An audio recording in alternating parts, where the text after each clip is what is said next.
અહીંયા તમને આપેલું છે કે મહેશ અને રમણની હાલની ઉંમરનો ગુણોત્તર 5:4 છે.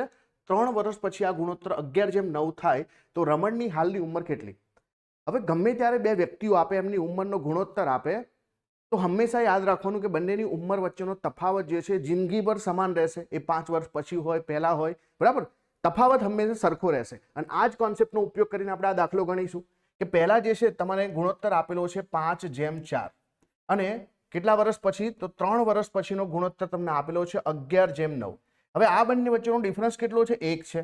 અને આ બંને વચ્ચેનો ડિફરન્સ કેટલો છે? 2 છે. તો આપણે ડિફરન્સ તો સરખો હોવો જોઈએ. તો ચલો આને પણ 2 કરીએ. તો આ 2 કરીશું તો આ કેટલા થઈ જશે? 2 વડે ગુણીશું તો 10 થઈ જશે, આ 8 થઈ જશે. હવે જુઓ બંને વચ્ચેનો ડિફરન્સ સમાન થઈ ગયો.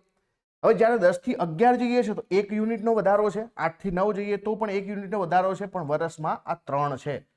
અને વર્ષમાં 3 છે એનો મતલબ જે છે કે 1 યુનિટની વેલ્યુ 3 છે. તો 8 યુનિટની વેલ્યુ કેટલી હશે? 8 તરીના 24 હશે. તો આપણને શેની ઉંમર પૂછી છે? આ મહેશ છે અને આ રમણ છે. તો રમણની હાલની ઉંમર જે છે 8 તરીના 24 વર્ષ થઈ જશે. કોઈ ગણતરી કરવાની જરૂર નથી પડતી.